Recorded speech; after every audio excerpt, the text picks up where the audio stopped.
Le kiosque d'Europe 1, Thomas Soto. Le kiosque de 7h15 avec, comme chaque matin, avec vous autour de la table, Alex Taylor qui nous parle d'Europe. Good morning, Alex. Je crois que c'est le commentaire ce matin, si je peux me permettre. Voilà, vous allez voir. Le suspense va être levé dans 2 secondes. Axel de Tarlet qui zoome sur l'écho. Alexandre Carac qui nous révèle chaque matin l'info politique du jour et ça concerne les Verts aujourd'hui, enfin les ex-Verts. Et Anne Le Gall qui innove et nous raconte notre vie de demain. Bonjour, bienvenue à tous. Bonjour Thomas. Axel de Tarlet, c'est Alex Taylor qu'on est en train de perdre complètement, mais on va commencer avec vous, avec quand même cette étude complètement contre-intuitive. Ça peut paraître surprenant, mais les inégalités reculent en France. Ce sont des chiffres de l'INSEE publiés ce matin et qui concernent l'année 2013. Exactement, oui, c'est étonnant. La société française est plus égalitaire. En fait, que se passe-t-il ? Si vous regardez les 10% les plus riches en France, ils ont vu leurs revenus baisser, moins 1,8%, en cause bien sûr les impôts. Et à l'inverse, si vous prenez les 10% les plus pauvres de France, eh bien là, ils ont vu leurs revenus progresser, plus 1,1%. Donc là, c'est les revalorisations du RSA, des aides au logement, de l'assurance chômage, etc. Ce qui fait d'ailleurs qu'au passage, le taux de pauvreté en France, et ça aussi c'est contre-intuitif, recule. Donc, le taux de pauvreté, c'est quoi ? C'est moins de 1000 euros, moins de 1000 euros par par mois pour une personne seule. Si vous êtes deux, c'est 1500 euros. Alors voilà, alors ça concernait 14,3% des Français. Le taux de pauvreté, ça ne concerne plus que 14% des Français. Donc ouais, ça reste important, mais ça recule. Donc on râle en France, tout ça pour dire contre la fiscalité excessive. Eh bien, l'une des vertus de cette fiscalité, c'est que contrairement aux autres pays, parce que là, il faut bien le dire, la France est une exception, en France, les inégalités ne progressent pas. Si vous reprenez les 10% les plus riches, ils gagnent en moyenne 3,5 fois plus que le 10% les plus pauvres. Et là où je vais vous surprendre, Thomas, c'est que ce chiffre de 3,5 fois, c'est-à-dire les 10% les plus riches gagnent 3,5 fois plus que les 10% les plus pauvres, il est d'une remarquable stabilité. Je vous ai là imprimé, et je l'ai mis sur le compte Twitter un matin, la courbe qui montre l'écart entre les 10% les plus riches et les 10% les plus pauvres. Vous apercevez que depuis 1980, cette courbe ne bouge pas. C'est-à-dire que les inégalités sont très stables en France. Les 10% les plus riches, depuis 35 ans, gagnent 3,5 fois plus que les 10% les plus pauvres. Donc vous voyez, en France, la machine redistributive fonctionne très bien, elle fonctionne toujours très bien.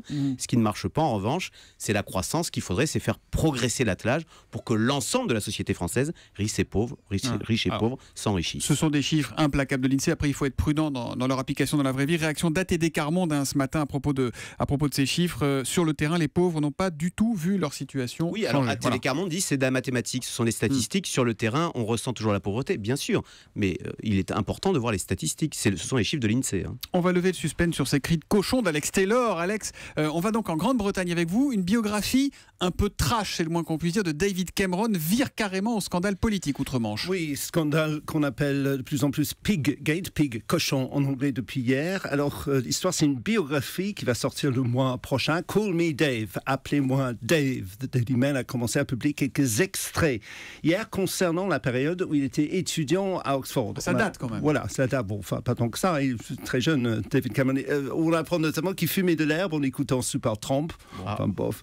Mais les grands titres, hier, c'était sur un bisoutage, pour le moins bizarre. Je vous fais grâce des détails, mais les unes étaient très scabreuses hier concernant Mr. Cameron et la tête d'un cochon mort, donc Piggate. Mais c'est quoi l'intérêt de ces révélations ? L'intérêt, Anne, c'est qui a écrit ce livre et pourquoi. Il s'agit de Lord Ashcroft, rien de moins, le principal donateur du Parti conservateur et ancien président adjoint du parti qui avait donné 8 millions de livres avant la première victoire des conservateurs en 2010. Cameron lui avait promis un poste au gouvernement, mais on a appris, soi-disant, après les élections, que Lord Ashcroft ne paye pas ses impôts en Grande-Bretagne, donc il n'a pas eu de poste. Le Premier ministre avait toujours nié qu'il le savait avant 2010. Lord Ashcroft affirme maintenant dans son livre le contraire. C'est grave parce que ça veut dire que le Parti conservateur était financé à hauteur de 8 millions de livres par un fraudeur fiscal. Pour qu'on comprenne bien le niveau, il est accusé, entre guillemets, d'avoir mis ses testicules dans la bouche d'un cochon mort. C'est ce qu'on peut lire dans le livre. Pour ne pas le dire, c'est pas la peine, mais il faut prendre la mesure. En gros, c'est ça. Oui. À part ce Piggate, est-ce qu'il y a d'autres révélations ce matin ? Vous pensez bien que j'ai fouillé dans le Daily Mail. Il y a des choses moins racoleuses, mais à mon avis plus graves. Notamment son incompétence sur le dossier de la Libye et de la Syrie. On apprend qu'il y avait beaucoup de disputes de fond avec son chef des armées. Ensuite, j'apprends aussi qu'il a failli virer son ministre des Finances, fidèle des plus fidèles, après la rencontre de celui-ci avec un oligarque russe.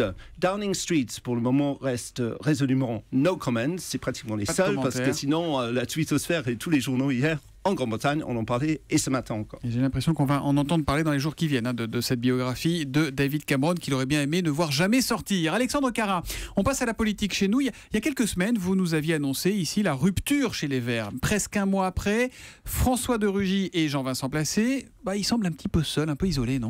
Eh bien Thomas, ça ne va pas durer. Et ce qui est quand même amusant, comme souvent en politique, c'est que tout ça tient à des histoires souvent personnelles. Par exemple, Barbara Pompili devrait rejoindre les Verts dans les prochains jours et pour ça, elle attendait pour franchir le pas que son compagnon Christophe Porquier, le vice-président de la région Picardie, quitte les Verts. Eh bien c'est fait depuis cette nuit. Autre exemple d'un futur... Ça veut dire que futur... Pompili va sans doute rejoindre Jean-Vincent Placé et François de Rugy. Absolument. D'accord. Première info. Voilà, première info. Autre exemple, Denis Baupin. Lui, c'est un peu plus long parce que, vous le savez, sa femme, Emmanuelle Cos, est patronne des Verts. Donc, il faudra qu'il attende l'après-régional pour rejoindre les Verts dissidents. Mais ça aussi, c'est prévu. Dis donc, c'est une histoire d'amour chez les Verts, la politique. Hein. Au total, quelles sont les forces donc, de l'UDE, la nouvelle confédération écologiste de Placé et Rugy ? Il va d'abord falloir que l'UDE, donc l'Union des démocrates, se constitue, parce que le parti n'est pas encore constitué. Ça sera le 17 octobre prochain. Il devrait compter à ce moment-là 8 parlementaires et aux alentours de 800 adhérents. Mais après les régionales, le mouvement va s'accélérer. L'UDE compte pour la fin de l'année sur une douzaine de parlementaires et près de 2000 adhérents. Et ils auront des candidats là pour les régionales ou pas ? Réponse, ils auront des candidats dans toutes les régions. L'ambition affichée des écolos dissidents est d'obtenir entre 30 et 50 conseillers régionaux pour leur première campagne. Le parti n'est pas encore constitué, je vous le rappelle. Comment c'est possible, Alexandre, pour un parti qui n'existait pas il y a un mois d'espérer autant d'élus là ? C'est la magie des alliances, Thomas.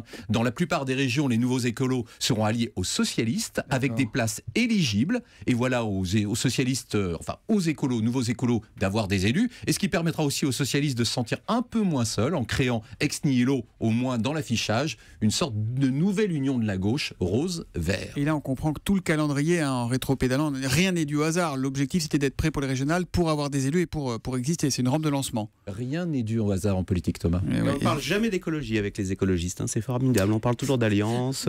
C'est pas complètement vous faux. êtes cynique, c'est pas complètement faux. L'innovation, Anne, on va aux États-Unis pour le lancement du premier médicament connecté du monde. Il est à l'étude, ce lancement. Oui, il s'agit de la première pilule qui est capable de dire au médecin par SMS à quelle heure précise elle a été avalée. Et les autorités sanitaires américaines sont en train d'étudier le dossier de ce médicament pour une éventuelle mise sur le marché. Attendez, c'est le médicament qui communique avec le médecin depuis le ventre, depuis l'intérieur du corps du malade ? C'est bien le médicament qui communique. On connaissait les piluliers connectés qui donnent des alertes quand la petite case n'est pas ouverte et quand la pilule n'est pas prise. Mais là, c'est bien le comprimé qui s'exprime parce qu'il contient un capteur qu'on avale, un capteur conçu par la société Proteus. Alors, c'est un petit capteur, il a la taille d'un grain de sable et il est composé de cuivre et de magnésium.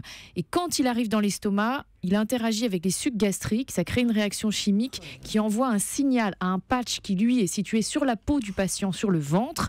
Et donc, c'est le patch qui ensuite communique avec le téléphone portable du médecin ou du patient. Donc, ce qu'on ingère, c'est pas d'électronique, on est d'accord, c'est du naturel. Non, c'est du naturel, c'est tout petit, voilà, c'est totalement comestible. Mais quelle horreur, je me sens déjà assez fliqué dans la vie. Pourquoi est-ce qu'il faut que mes intestins communiquent avec le médecin ? Alors, mais ça a une utilité parce que, figurez-vous que la moitié des malades chroniques sous traitement ne prennent pas leurs comprimés régulièrement tous les jours comme il le faudrait.